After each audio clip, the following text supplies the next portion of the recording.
Selamat pagi, salam sejahtera bagi kita semua. Perkenalkan, nama saya Heriawan Agung Nugroho. Saya adalah dosen profesi pendidikan dokter dan juga dosen pada program pendidikan dokter spesialis bedah di Fakultas Kedokteran Universitas Diponegoro, Semarang. Salah satu mata kuliah yang saya ampu adalah prosedur urogenital pria. Dalam hal ini adalah prosedur sirkumsisi. Deskripsi singkat mengenai mata kuliah prosedur sirkumsisi adalah membahas tentang segala aspek terkait dengan tindakan sirkumsisi baik pada anak maupun pada dewasa, yang merupakan salah satu kompetensi bagi dokter umum level 4A. Level 4A adalah kompetensi yang dicapai saat mahasiswa lulus pendidikan dokter. Berdasarkan dari Standar Kompetensi Dokter Indonesia tahun 2012. Capaian pembelajaran mata kuliah ini adalah 1. Mampu menjelaskan anatomi traktus urogenital pria. 2. Mampu menjelaskan indikasi dan kontraindikasi sirkumsisi. 3. Mampu menjelaskan jenis, resiko, dan komplikasi sirkumsisi. 4. Mampu menilai komplikasi pasca sirkumsisi. Dan 5. Mampu melakukan teknik sirkumsisi dengan baik dan benar. Untuk bahan kajian yang diberikan meliputi 1. Anatomi dan fisiologi urogenital pria. 2. Prinsip-prinsip dasar bedah minor. 3. Indikasi dan kontraindikasi sirkumsisi. 4.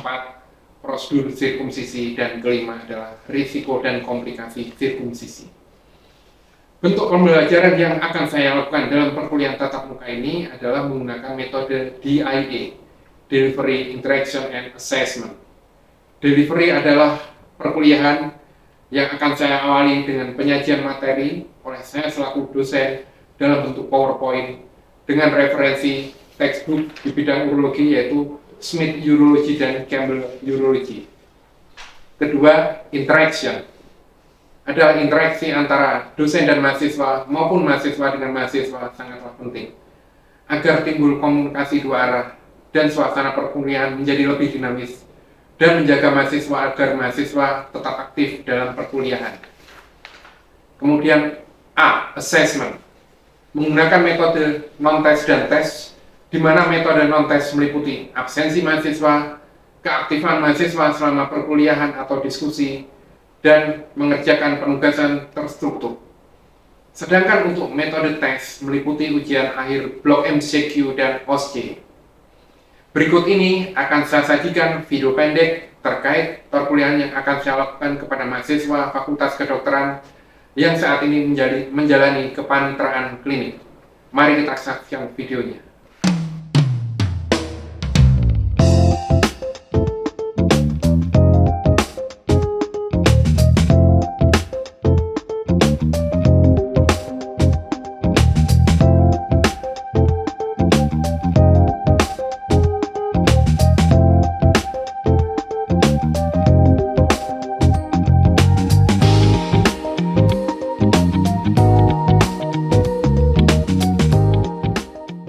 Selamat pagi adik-adik. Selamat pagi. Ya. Assalamualaikum warahmatullahi wabarakatuh. Pada kesempatan ini saya selaku dosen Heriawan Agung Nugroho ingin memberikan perkuliahan kepada adik-adik semua dengan materi sirkumsisi. Ya. Sirkumsisi ini adalah salah satu prosedur urogenital pria, ya, merupakan salah satu mata kuliah yang kalian harus kuasai dan kalian mampu melakukan saat nanti kalian sudah lulus dokter. Ya, jadi ini level kompetensinya adalah 4A. Ya, jadi waktu lulus kalian sudah harus bisa mengerjakan sirkumsisi. Ya, kalau orang awam bilang itu sirkumsisi adalah khitan, ya, atau sunat, ya, seperti itu. Oke, jadi setiap masa perkuliahan itu ada capaian pembelajaran. Ya, jadi apa tujuan kita memberikan perkuliahan itu, ya, jadi harus jelas deskripsinya, ya. Nah, ini adalah capaian pembelajaran yang hendak dicapai. 1. Mahasiswa mampu menjelaskan anatomi tractus urogenital pria. Jadi kalian harus menguasai mengenai pelajaran anatomi yang diberikan di semester 2. Ya. Di situ ada anatomi urogenital, ada perjalanan dari arteri, nervus. Itu adalah hal-hal yang sangat penting di saat kalian melakukan sirkumsisi, ya. Karena kalau kalian tidak paham, nanti risikonya akan timbul, ya, misalnya perdarahan dan sebagainya, ya, karena kalian akan memotong pembuluh darah yang besar, ya. Kemudian cara yang kedua adalah mahasiswa mampu menjelaskan indikasi dan kontraindikasi sirkumsisi, ya. Jadi indikasinya apa, ya, kemudian kontraindikasinya apa, ya. Jadi indikasinya memang ini merupakan hal yang rutin, ya, rutin dilakukan, ya, terutama bagi yang beragama Muslim laki-laki itu melakukan sirkumsisi, ya. Kemudian kontraindikasi nanti akan kita bahas di belakang, ya. Kemudian yang ketiga adalah mahasiswa mampu menjelaskan risiko dan komplikasi dari sirkumsisi, ya. Jadi sebelum mengerjakan semua tindakan, ya, kalian nanti sebagai dokter harus bisa menjelaskan kepada pasien maupun keluarganya, ya. Biasanya kan pasiennya anak-anak, ya. Biasanya kalian menjelaskan bisa dengan orang tuanya, ayahnya atau ibunya, ya. Kalian jelaskan, berikan penjelasan mengenai risiko yang mungkin terjadi. Karena ada risikonya, ya, misalnya ada yang dulu itu sampai infeksi, ya, kemudian bernanah dan lain sebagainya, ya. Itu harus dijelaskan karena nanti takutnya pasien akan komplain, ya, di belakang akan komplain kalau tidak sesuai dengan harapan, ya. Itu yang perlu kalian perhatikan, ya. Kemudian mahasiswa mampu mengidentifikasi komplikasi pasca sirkumsisi, ya. Jadi sirkumsisi sudah selesai nih, ya, tapi waktu pulang ke rumah pasiennya, ya, anaknya pulang ke rumah ternyata terjadi perdarahan. Nah, itu kalian harus tahu nanti bila pasien tersebut datang lagi ke misalnya ke unit gawat darurat, ya, datang, ini ternyata berarti ada komplikasi sirkumsisi, perdarahannya berasal dari komplikasi sirkumsisinya, ya. Kemudian yang terakhir adalah mahasiswa mampu melakukan teknik sirkumsisi yang baik dan benar, karena banyak sekali, ya, teknik sirkumsisi banyak sekali sekarang, ya, mulai dari yang konvensional, ya, kemudian yang laser dan lain sebagainya, ya, pakai kotor dan lain sebagainya, ya. Kalau kalian nggak pandai mencari, itu nanti akan kalian nggak paham, ya.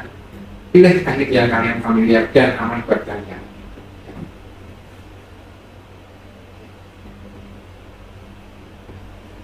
Sekarang kita bahas apa sih sirkumsisi. Ya, sirkumsisi adalah tindakan memotong kulit luar, ya, atau disebut prepusium, ya, atau foreskin atau kulit, ya, pada yang meliputi gland penis, ya. Jadi kalau belum sirkumsisi itu ada kulit yang menutup gland penisnya, ya. Itu akan, apalagi pada anak-anak itu sering sekali terjadi penyempitan yang namanya fimosis. Jadi bikin kencingnya tidak lancar, ya. Kemudian juga anak mungkin bisa mengalami demam yang berkepanjangan karena infeksi saluran kemih, ya, karena kulitnya tidak lancar keluarnya, ya. Nah, ini kita reminding lagi, ya, pelajaran kalian, ya, anatomi penis, ya. Di sini ada glans penis, ya. Nah, ini ada prepusium di sini, ya. Tapi ini sudah agak ditarik ke belakang, ya. Kemudian di sini ada frenulum, ya. Frenulum ini biasanya ada arteri yang berjalan di sini. Ini biasanya kalian perlu perhatian ekstra pada area sini, ya. Biasanya ini sering berdarah, ya, kalau kalian nggak mengikat dengan baik, ya. Ini, ya, gambarnya ini biasanya terjadi perlengkapan di sini, ya. Pada fimosis, ya, ini lengkap di sini, karena banyak kotoran yang tertimbun di sini. Jadi dia antara kulit prepusium dan glans penisnya itu lengkap. Prinsip umum dalam tindakan sirkumsisi apa saja, ya? Yang pertama adalah asesisnya. Jadi semua tindakan pembedahan, ya, baik itu minor maupun mayor, itu kita harus memperhatikan teknik asesisnya. Jadi harus steril, ya, karena desinfeksi dan lain sebagainya, ya, ukuran mood dan lain sebagainya, ya, kalau sudah dewasa, ya, itu harus kalian perhatikan, kemudian pasang steril dan lain sebagainya, ya. Karena risiko infeksi, ya, yang dikhawatirkan kalau kalian tidak bertindak asesis, ya. Kemudian yang kedua adalah pengangkatan kulit prepusium yang adekuat, ya. Jadi pengangkatan kulitnya atau pemotongan kulitnya itu harus disesuaikan, ya. Jangan terlalu banyak ataupun jangan terlalu sedikit, ya. Kalau terlalu banyak nanti waktu ereksi dia akan tertarik, ya. Kemudian kalau terlalu banyak, terlalu sedikit, maka seolah tidak sirkumsisi, ya. Jadi kayak nggak disunat, ya, seperti itu. Makanya harus benar-benar diperhatikan, ya. Kemudian hemostasis yang baik. Nah, ini penting ya, apa yang sudah saya jelaskan tadi. Karena kalau tidak hemostasisnya baik, maka resikonya perdarahan. Ya, perdarahan atau mungkin bleedingnya terjadi atau perdarahannya terjadi setelah pasien kumat di rumah. Ya, nanti akan kaget orang tuanya lupa berdarah, ya, kemudian kok muntah dan lain sebagainya. Nah, itu makanya kalau kalian hemostasisnya tidak baik, maka akan risiko terjadi perdarahan. Kemudian kosmetiknya ini adalah hal yang sangat penting diperhatikan. Ya. Jadi motongnya harus rapi, ya, jangan yang sih beda ukuran, panjangnya sih lebih panjang, yang kiri lebih pendek, jangan. Ya, jadi harus simetris sesuai ya, supaya menimbulkan hasil kosmetik estetik yang baik. Nah, kontraindikasi, ya, yang pertama kontraindikasi absolut, ya. Ada beberapa keadaan yaitu hipospadi, epispadia maupun koagulopati. Ya. Hipospadi ini adalah kelainan, pernah dengar kan hipospadi? Ya, jadi dia muara uretranya itu di ventral dari vas penis atau batang penis, ya, hipospadi. Tapi kalau dia muara uretranya di dorsal itu adalah epispadi, ya. Ini kontraindikasi, ya. Kemudian koagulopati, gangguan perdarahan, ya. Misalnya pada anak-anak yang menderita hemofili itu risiko perdarahan, ya. Biasanya kita persiapkan dengan baik, ya. Jadi mungkin kalau hemofili berarti nggak boleh, ya, tapi harus kita konsultasikan pada ahlinya yang terkait, ya, misalnya bagian anak-anak, ya, spesialis anak, ya, bagian hematologi, ya. Biasanya seperti itu. Dan relatif, ya, itu terjadi infeksi lokal atau sistemik, ya. Jadi kalau misalnya ada infeksi yang kira-kira berat, ya, mungkin perlu kita simpan dahulu, ya, infeksinya. Misalnya kita berikan obat-obatan antibiotika, setelah agak mereda infeksi baru kita lakukan sirkumsisi, ya. Jelas ya sampai sini? Oke. Kemudian apa sih manfaat sirkumsisi ini? Ya, ini adalah pencegahan karsinoma penis, ya, ISK atau UTI, kemudian sexual transmitted disease. Ya, jadi ada pengalaman, ya, waktu itu saya bertugas di Bali di mana orang-orangnya itu tidak menjalani sirkumsisi, ya. Itu banyak yang menderita kasus CAPS, ya. Kemudian juga risiko infeksi berulang juga ada, ya, karena biasanya kotoran itu berada di bawah permusim. Jadi mereka kalau timbul di situ lama-lama dia akan menimbulkan infeksi. Ya, makanya kenapa dia lebih arah ke indikasinya ke arah kesehatan. Ya, seperti itu. Ya. Prosedur pertama itu consumption. Apapun, ya, yang akan kita lakukan, ya, tindakan pembedahan baik kemarin atau minor, kita harus melakukan informed consent. Ya. Kemudian informed consent itu ditandatangani oleh yang memberikan informed consent dan juga yang diberikan informed consent. Jadi misalnya pada prosedur sirkumsisi, ya, itu orang tua harus tanda tangan, ya. Jadi apa yang perlu dijelaskan dalam informed consent, yaitu penyakitnya apa, ya, kemudian indikasinya apa kita melakukan sirkumsisi, ya, kemudian risiko yang mungkin terjadi bagaimana, ya, kemudian prognosenya bagaimana, ya, itu harus jelas. Ya, biasanya ada lembarannya, ya. Lembaran itu apa manfaatnya? Supaya mempunyai bukti atau kekuatan hukum apabila terjadi kasus. Ya, kemudian dari misalnya, ya, namanya kita nggak tahu, ya, namanya dokter tidak sempurna selamanya, ya, mungkin ada kondisi-kondisi tertentu yang bisa menimbulkan efek samping atau komunikasi yang serius. Ya, itu kalau kita sudah menjelaskan risiko komunikasi dan sebagainya, insya Allah kita aman, ya. Kemudian pemeriksaan, ya, darah rutin, ya, file hemostase, ya, itu penting, ya. Jadi kalau ada kemanjangan, ya, waktu perdarahan, waktu pembekuan, ya, itu kita harus waspada, ya. Kalau perlu kita konsultasi ke bagian terkait, ya. Kemudian kita periksa genitalia eksternal, ya. Jadi sebelum sirkumsisi kalian harus melihat, ya, ada hipospadi nggak, ada epispadi nggak. Karena ada hipospadi, mereka aja tetap di sirkumsisi, ya. Waspada, ya. Karena apa? Ya, itu nanti kalian harus bisa mencari jawaban, ya, di sini, ya. Karena rekor sudah terlanjur di sini. Ya.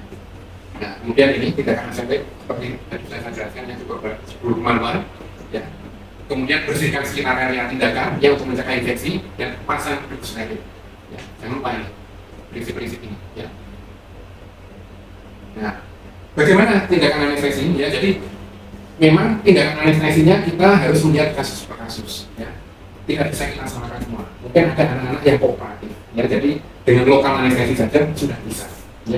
Tapi ada yang anaknya hiperaktif, ya, jadi khawatir kalau hanya anestesi lokal itu nanti rewel, ya, anaknya berontak dan sebagainya, itu menimbulkan resiko tindakan kita, ya. Tapi kalau anaknya kooperatif, kita bisa melakukan dengan tindakan anestesi lokal. Ya, biasanya melakukan blok, ya. Kita blok di area sini jam 12, ya. Menggunakan lidocaine 2%, ya. Cairan lidocaine 2%, ya. Kemudian kita tusukkan, ya, kita injeksikan ke area sini, ya, antara pubis dan sampai ke sini, ya. Menembus masiator di sini. Ya, kita blok di situ, bisa nanti ditambahkan infiltrasi di sekitar kulit yang kita potong, ya, atau di janggut. Ya. Ya, apa yang harus kita persiapkan? Ya, gunting, ya biasanya, atau laser atau cutter, ya. Tapi saya sarankan utama kita menggunakan gunting, ya. Jadi jangan tergiur atau termakan apa ya, medsos dan lain sebagainya yang bilang pakai laser dan lain sebagainya. Ya. Itu ada beberapa kasus justru ada komplikasinya di situ. Ya. Kemudian needle holder atau pemegang jarum. Ya, kemudian klem yang biasanya kita menggantung tempat, ya, kemudian pinset untuk menjepit dan juga jarum round dan benang yang absorbable, ya, karena nanti jahitan pas hasil posisi itu enggak kita ambil jahitan, ya diserap, ya absorbable, makanya kita pakai benang yang tipe absorbable. Biasanya kalau anak-anak itu pakai ukuran 40, ya. Tahapan operasi tadi ya, prinsip asepsis tadi ya, desinfeksi lapangan operasi dengan povidone iodin, ya jangan lupa itu yang pertama. Kemudian setelah desinfeksi kita tutup dengan duct steril, ya. Kemudian, nah ini pembiusan dengan lokal anestesi, ya. Pada garis tengah dose tadi yang saya jelaskan di jam 12, ya, antara subpenis dan pubis ya di situ, membuskan ke fascia barat. Ya. Kemudian obat disuntikan secara infiltrasi juga, ini ditambahkan ya, kalau memang masih diperlukan atau mungkin anaknya masih merasa nyeri, ya bisa kombinasi antara blok dan infiltrasi suputan, ya.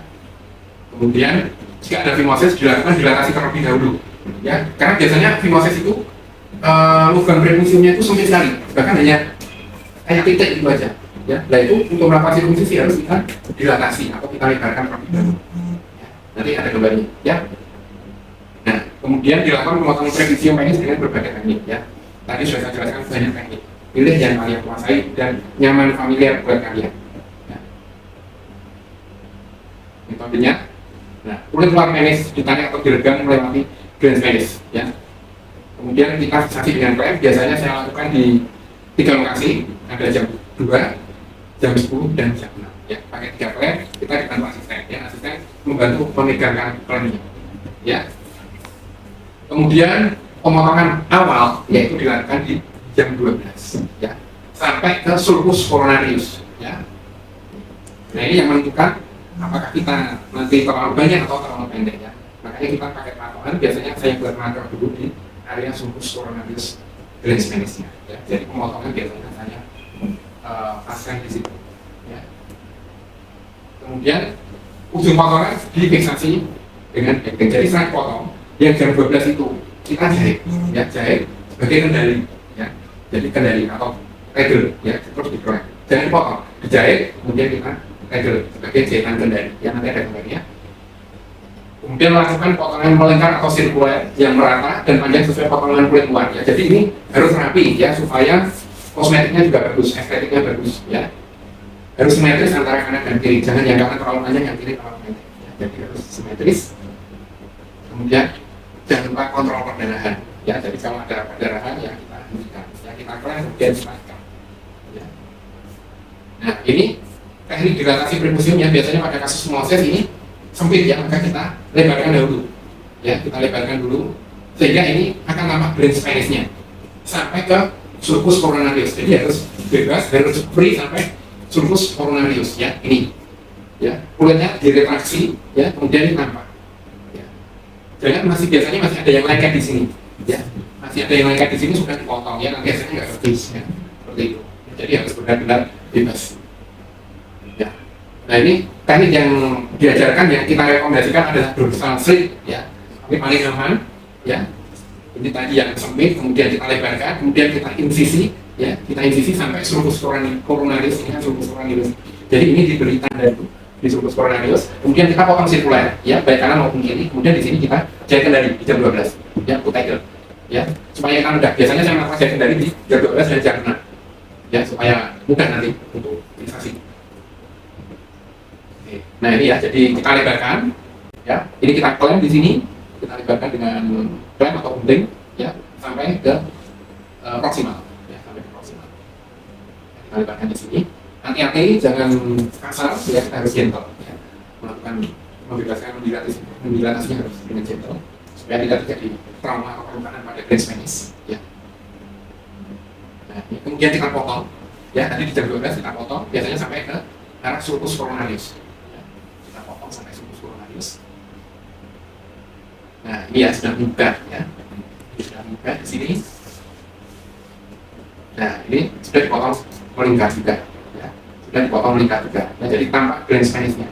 Ya, ini. Nah, ini jadi sudah tampak semua juga. Nah, bagaimana perawatan pasien operasinya? Ya.